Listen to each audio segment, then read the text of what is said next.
Mga kababayan, dahil usong-uso ngayon ang uso ba ang tawag doon? Well, parang obvious ang ginagawa ngayon ng Kuting administration na persecution sa mga Duterte. Marami ang nag-aalala na baka magtagumpay sila, right? Kasi ang mga kongresista para bang sunod-sunuran kay Tambi.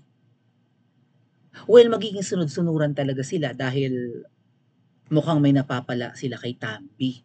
Kung yung flood control projects na yan ay wala naman tayo nakikita, ibig sabihin na ibubulsa yan ng mga buhaya.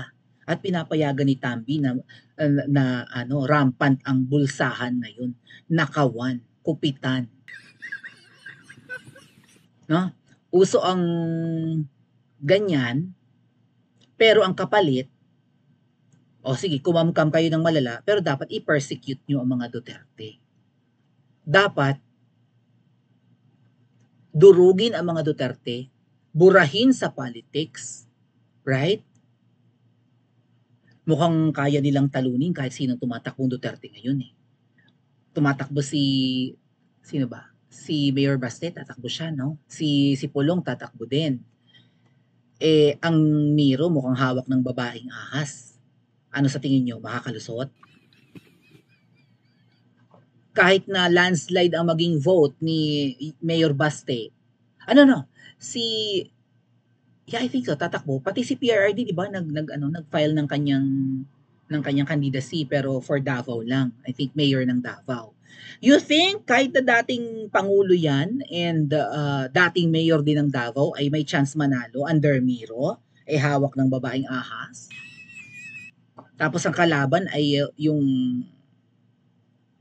di ba, yung retokada ang ilong? Tsaka yung tatay ba niya? Yeah, si Migaon. Tsaka yung isang dati ring tao ni PRRD pero bumaliktad na rin. So, good luck sa mga Duterteng tumatakbo ngayon.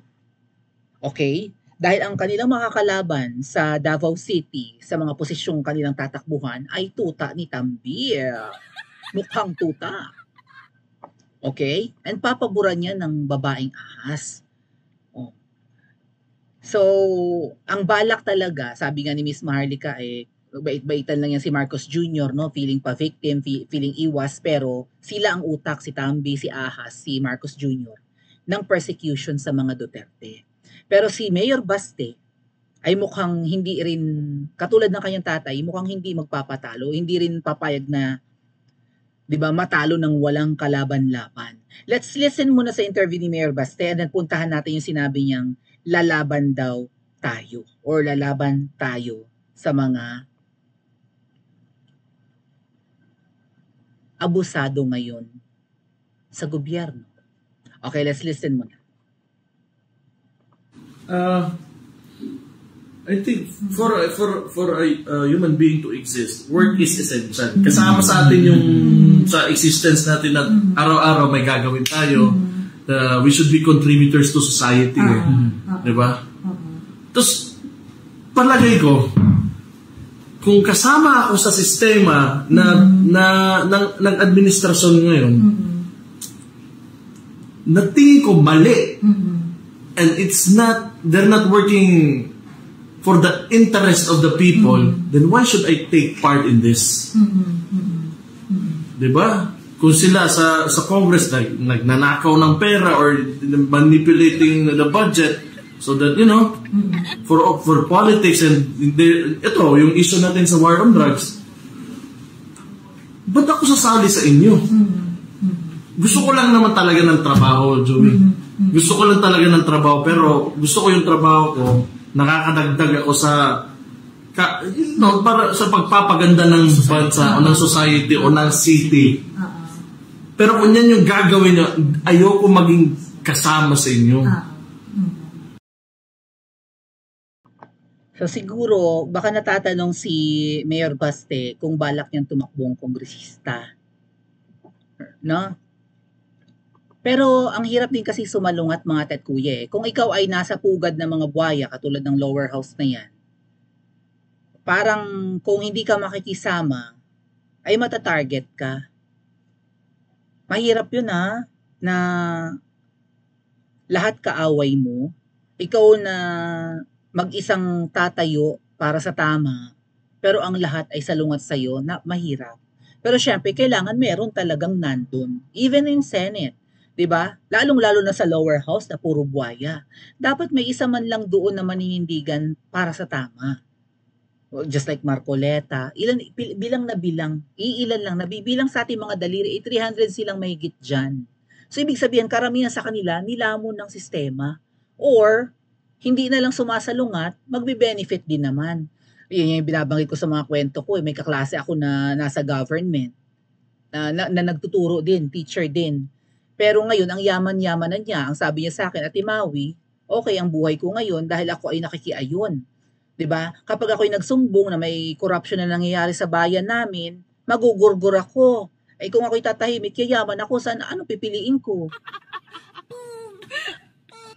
Kaya ang daming nilalamo ng sistema, malalagay ka naman talaga sa bingit ng alanganin. Pero this is what I admire, one of the things na ina-admire ko sa mga Duterte. Willing silang lumaban sa kamalian. Ano? Sana marami pang ganyan. Kasi unfortunately, ang mga politiko sa Pilipinas, baka hindi lang 95%, baka 99% na nga, ay mga demonyo at magnanakaw. Ngayon, may isang post dito na sinabi ni Mayor Baste dyan sa interview na yan, na ito yatang si Grijaldo ay, anong yata, tatargetin talaga ng ni Dan Fernandez ba yun, tsaka ni Abante. Re-rest ba kanila dahil nga may mga binulgar na, 'di ba? Parang pinwersa itong si Grijaldo, yung pulis na nagsalita sa Senate, pinwersa na mag-testify laban kay Pangulong Duterte. Hindi siya pumayag. Binulgar niya, pero ang tatapang ng mga kongresista, babalikan daw nila to. So malamang yung mga benefits ni Grijaldo, 'di ba? Baka mamaya matanggal sa serbisyo to, pati yung kanyang mga retirement benefits mawala. So ayun, ito nga, sabi ni Baste, kung iipitin yon, baka yung mga benefits kapag nag-retire, wala yung kung iipitin si Grijaldo, wala yung sweldo, magdadagdag ako, mawawala ng sweldo si Grijaldo. Willing mag-contribute si Mayor Baste, magbigay. Sabihan nyo ko, mag-aambag ako. Let's make it a real thing. Dapat gawin talaga natin yon. Pag inipit nyo si Police Colonel Grijaldo, padalhan natin ng pagkain ng pamilya, lahat, pagkain, pera, tuition ng mga anak, gawin talaga natin yun. Ipakita natin na kahit maliit lang kami, lalaban kami. Kasi si Mayor Baste, being a local government official, being just a mayor of a city, kumbaga, tingin niya maliit lang siyang politiko kumpara sa mga kongresista, lalong-lalo na nasa Senado at yan sa palasyo ng mga ahas. Pero si Baste, kapag ginipit daw si Grijaldo, 'di ba? Kapag inalisan ng benefits kasi re-resbakan dahil hindi sumusunod sa agos, willing tumulong si Baste, mag-contribute, magbigay. Total, si Grijaldo naman mawawala na sa serbisyo, hindi na bawal na siya ibigyan ng tulong. Ganun yun. So, maganda to, no? Mag-ambagan. Actually, nung gustong i-zero ang budget ni VP Sara for next year, ang sabi nga ng mga Pilipino, mag-raise tayo ng pondo, tulungan natin ang Office of the Vice President. Bawal nga lang yan sa batas. Hindi pwedeng tumanggap ang mga sitting officials ng pera sa kung kanino man. Pero itong kuting administration mukhang tumatanggap ng pera. Alam niyo yung pabuya kay Pastor Quiboloy, mahuli lang yung 10M, hindi naman galing sa pera ng gobyerno yun eh. Ang sabi ni, di ba si Abalos may sabi no, may nagbigay daw ng pera bilang pot money sa ulo niya. Tama ba yun? Oh. Pero itong gagawin ni Mayor Baste, kung sakasakali man nagipitin ng isang pulis na nagsalita at tumayo para sa tama, willing niyang tulungan. Mag-ambagan tayong lahat, tulungan natin ang aapihin ng gobyerno ni Marcos.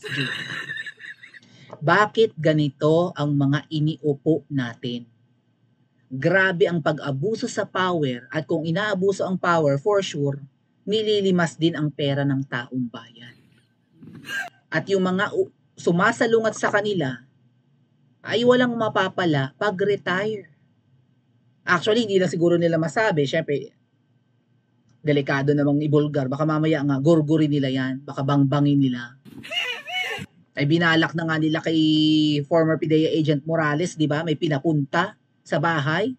At sabi anong gusto mong kapalit? Manalo sa loto? O sige, wag ka na lang umaten sa Senate. Hindi pinaatin si, di ba? Former PIDEA agent Jonathan Morales. Wag nang umaten sa susunod na Senate hearing. Ibibigay namin ang gusto mo dahil kung mamatigas pa din si Agent Morales, pwede siya igurgurin. Kadali daw gurgurin, hindi kailangang bangbangin, masagasaan, maaksidente, lasunin. Anong klaseng gobyerno meron tayo ngayon? Ano ba? Gobyernong abusado o gobyernong demonyo? Pa-comment po sa comment section at mag-like and subscribe din po kayo.